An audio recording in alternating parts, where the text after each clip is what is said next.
आज हम आपको ऐसा कहानी सुनाने वाले हैं जिसे सुनकर आप हैरान रह जाएंगे। ये कहानी है एक ताजिर की हाफिजे कुरान बीवी का और एक तोते का। इस कहानी को मुकम्मल जानने के लिए हमारे साथ आखिर तक रहिएगा। प्यारे दोस्तों, एक बस्ती में एक ताजिर रहता था। यह बता दे कि व्यापारी को उर्दू में ताजिर कहते हैं। वो ताजिर काम के सिलसिले में दूसरे शहर आया जाया करता रहता था। उसका नाम अहमद था। उसके पास एक तोता था जो कि बहुत ही खूबसूरत था। उस ताजिर ने उस तोते को बोलना भी सिखाया हुआ था। ताजिर के घर में एक अमरूद का दरख्त था। उस दरख्त के ऊपर तोता बैठकर जोर शोर से आवाजें लगाया करता कि अहमद के हाफिजे कुरान बीवी जानी है, अहमद के हाफिजे कुरान बीवी बदकार है, इसको पत्थर मारो, इसे यहां से निकाल दो। सुबह सुबह फज्र का वक्त था। लोग नमाज पढ़कर अपने कारोबार की तरफ जा रहे थे। उस अमरूद के दरख्त के ऊपर यह खूबसूरत सा तोता बैठा हुआ हमेशा खामोश रहता था। मगर जैसे ही उस दरख्त के पास से कोई गुजरने लगता तो यही अल्फाज बार बार दोहरा रहा था, अहमद की बीवी जानिया है, अहमद के हाफिजे कुरान बीवी बदकार है। जैसे ही एक शख्स ने बदकार अल्फाज सुना तो एकदम हैरान रह गया और रुक गया। वो उस तोते को देखने लगा जो कि बहुत ही खूबसूरत नजर आ रहा था। उस शख्स ने आगे बढ़कर उस तोते को पकड़ना चाहा, मगर वो तोता वहां से उड़कर बहुत दूर जाकर बैठ गया। फिर तोता यही अल्फाज बार बार दोहराने लगा कि अहमद की हाफिज कुरान बीवी बदकार है। अहमद की हाफिजे कुरान बीवी हर रात अपने आशिकों को बुलाकर जिना करती है, अपने आशिकों के साथ रंग रेलियां मनाती है। यह सुनकर वो शख्स घबरा गया कि यह कैसा तोता है जो दरख्तों में बैठकर औरतों के राज्य सबको सुनाया करता है। उस शख्स को यूं दरख्त के पास खड़ा देखकर कुछ लोग आकर पूछने लगे कि भाई, इस घर के पास खड़े होकर क्या कर रहे हो? उस शख्स ने कहा, यह किसका घर है? तुम जानते नहीं, ये अहमद भाई का घर है जो कि बहुत ही नेक और शरीफ इंसान है। आज तक उस नेक और शरीफ इंसान ने कभी किसी औरत की तरफ नजर उठाकर नहीं देखा। वो अपनी हाफिजे कुरान बीवी के साथ इस घर में रहता है, लेकिन आपका इस तरह किसी के घर की तरफ झांकना अच्छी बात नहीं। सारे लोग उसको बार बार बातें सुना रहे थे और वो डर गया और उसने तोते की तरफ इशारा करते हुए कहा, मैं तो इस तोते को देख रहा हूं, मुझे किसी के घर में झांकने की क्या जरूरत है? ये तोता ऐसे अल्फाज इस्तेमाल कर रहा है कि मुझे कहते हुए भी शर्म आती है। न जाने असल बात क्या है। जैसे ही लोग और जमा हो चुके और उस तोते ने दोबारा फिर से कहना शुरू कर दिया, अहमद की हाफिजे कुरान बीवी बदकार है, वो अपने आशिकों से जीना किया करती है। ये सुनकर लोग कानों को हाथ लगाने लगे और कहने लगे, ये तोता तो बहुत ही मासूम जानवर है, ये जो कुछ देखता है वही बोलता है। जरूर उसकी बीवी ने कुछ न कुछ गलत तो किया होगा, इसीलिए ये तोता बार बार ऐसा बोल रहा है। आहिस्ता आहिस्ता पूरी बस्ती में यह बात फैल चुकी थी कि ताजिर के हाफिजे कुरान बीवी बदकार और जानी औरत है। लोग अब उसके घर से दूर रहना शुरू हो गए। तमाम मर्दों ने अपनी औरतों को उसके घर में जाने से मना कर दिया, क्योंकि अक्सर औरतें उसके पास दीन सीखने के लिए जाया करती थीं। अब बस्ती की कोई भी औरत उसके पास नहीं आया करती थी। अहमद की हाफिजे कुरान बीवी इस बात को लेकर बहुत ज्यादा परेशान थी कि आखिर मेरे पास ये औरतें कुरान सीखने क्यों नहीं आ रहीं। हर कोई उस औरत पर शक करने लगा। सुबह सुबह रोजाना वो तोता उस दरख्त पर बैठकर यही अल्फाज दोहराता रहता था और सारा दिन वो तोता कहां होता किसी को कोई खबर नहीं थी। अब सब लोग कहने लगे कि ये औरत बद किरदार है, ये औरत नापाक किरदार की है, इसलिए तो इसका शौहर इसको छोड़कर चला गया। अहमद बहुत ही नेक इंसान था। तिजारत करने के लिए घर से निकला, मगर वापस पलटकर घर नहीं आया। लोग तरह तरह की बातें उस औरत को सुनाने लगे। अक्सर लोग उसके घर की दीवार के पास खड़े हो जाया करते थे और बातें किया करते थे। 4 साल गुजर चुके थे। उसके बाद एक रोज एक काफिला बाजार में आया। वो काफिला आकर रुका तो उसमें अहमद भी था।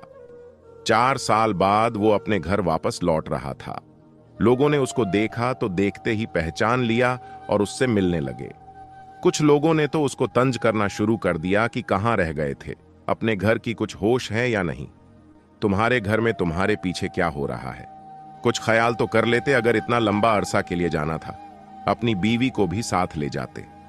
अहमद को यूं भरे बाजार में अपनी बीवी का नाम लोगों के मुंह से सुनकर उसको गुस्सा आ रहा था, लेकिन फिर भी वो खामोश रहा। उसने अपनी बीवी के लिए बहुत कुछ खरीदा था, लेकिन जैसे ही अपने घर में दाखिल हुआ, आगे का मंजर देखकर वो हैरान रह गया। वो सारे तोहफे जो कि अपनी बीवी के लिए लाया था, उसके हाथों से छूटकर जमीन पर गिर चुके थे। और जब उस तोते ने उसको देखा तो तब भी अपनी जबान से यही अल्फाज दोहरा रहा था। सारी हकीकत खुलकर सामने आ चुकी थी। उसका शौहर बहुत ही ज्यादा नेक और शरीफ इंसान था। वो एक नेक शौहर था। जब उसने तोते के मुंह से अपनी बीवी की हकीकत सुनी, उससे बर्दाश्त न हुआ। वो कहने लगा कि अब इसका फैसला तो मस्जिद के मौलवी साहब ही कर सकते हैं। तुमने मेरे साथ अच्छा नहीं किया। मैंने तुम पर बहुत एतबार किया था। मैं समझता था कि मेरी बीवी बहुत ही नेक और हाफिज कुरान है। मैं सोचता था मेरी बीवी अमानत में खयानत नहीं करेगी, लेकिन तुमने बता दिया कि तुम भरोसे के काबिल नहीं हो। अहमद चिल्लाते हुए घर से निकल चुका था। उसके शोर की आवाजें पूरा मोहल्ला सुन रहा था। उस बस्ती में एक बहुत ही नेक मौलवी साहब रहते थे, जो अल्लाह के नेक बंदे थे। जब भी किसी कोई परेशानी होती, बस्ती के लोग मौलवी साहब के पास आते और अपनी सारी परेशानियां उन्हीं को बताते थे। मौलवी उस मसले का हल बड़े ही अच्छे तरीके से निकाल दिया करते थे और लोग खुशी खुशी अपने घर में वापस आ जाया करते थे। उनकी सारी परेशानियां खत्म हो जाती थीं। अहमद फौरन ही मौलवी साहब के घर चला गया। अहमद बहुत ज्यादा परेशान था। उसके साथ वो तोता भी मौजूद था। वहां मौलवी साहब के पास 2-3 लोग बैठे हुए थे। उस तोते को देखकर कहने लगे कि ये कैसा बदतमीज तोता है कि मालकिन के बारे में अजीब सी बातें करता है। मौलवी साहब उन लोगों की बातें सुनकर गले को निखारने लगे। उनको अपनी तरफ तवज्जो कर रहे थे। जैसे ही सब लोगों ने मौलाना की जानिब देखा तो वो अल्लाह के वली लोगों को कहने लगे, कोई हक नहीं पहचानता। तुम किसी की इज्जत पर यूं पीठ पीछे हमले क्यों कर रहे हो? अल्लाह की जात हर इंसान का पता रखती है। ये बातें करने से पहले जहन में रखना कि तोहमत इंतहाई बुरा काम समझा जाता है। अगर तुम किसी पर तोहमत लगाओगे तो याद रखना, खुदा तुम्हें कभी भी माफ नहीं करेगा। वो लोग घबरा गए और सर झुकाकर हाथ जोड़कर कहने लगे कि मौलाना साहब, गुस्ताखी माफ कीजिएगा, लेकिन हमने जो कुछ सुना बस वही कह रहे हैं। फिर आखिर माजरा क्या है? मौलाना साहब बहुत गुस्से में दिखाई दे रहे थे। कहने लगे कि तुम एक अफवाह सुनकर 2 कानों को बताते हो। वो 2 कान आगे बताते हैं और फिर वो 2 लोग आगे 4 लोगों को बताते हैं, और इसी तरह गुनाह फैल जाता है और इसी तरह इंसान गुनाहों की दलदल में चला जाता है। मगर वो तोता मौलाना साहब को देखकर फौरन अपने सर को हिलाने लगा।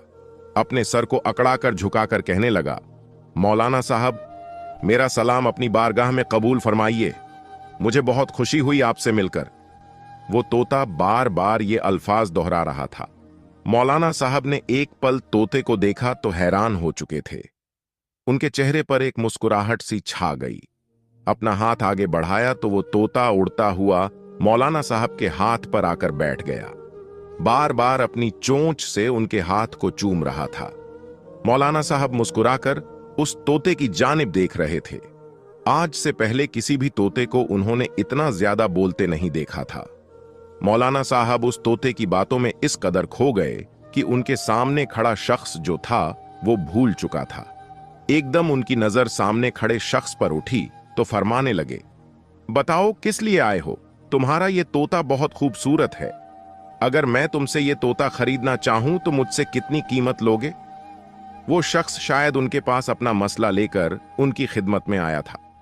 जब उसने तोते की खरीदारी की बात सुनी तो अगले ही पल गहरी सांस खारिज कर कर सर झुकाकर कहने लगा, अल्लाह के वली, ऐसे कई तोते आप पर कुर्बान।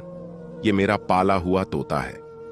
इसे हमेशा अपने साथ रखता हूं, अपने साए की तरह रखता हूं। मैं हर बात इसे बताता हूं, लेकिन जिस मसले को लेकर आपके पास आया हूं, बस यही दुआ है कि वो मसला आप तक पहुंचा सकूं। जो मंजर मैंने देखा, उसको देखकर ये बात मेरी गैरत पर आती थी। मैं अपना दिल भरता हुआ महसूस कर रहा हूं। मौलाना साहब और वहां मौजूद सभी लोग उस शख्स को देखने लगे थे जो इंतहाई गुस्से में और अंदर से टूटा हुआ महसूस हो रहा था। मौलाना साहब उससे कहने लगे कि क्या बात है, तुम अपनी मुसीबत हमसे बयान करो, क्या हुआ है तुम्हारे साथ? वो शख्स कहने लगा कि मैं कारोबार के सिलसिले में दूसरे शहर आता जाता रहता हूं, लेकिन इस मर्तबा वापसी में इतनी देर हो गई कि 4 साल गुजर गए। मैं एक आम सी शक्ल सूरत का मालिक था, जबकि मेरी मां ने मेरी शादी जिससे करवाई वो बेहद हसीन लड़की थी। वो एक हाफिजे कुरान लड़की थी।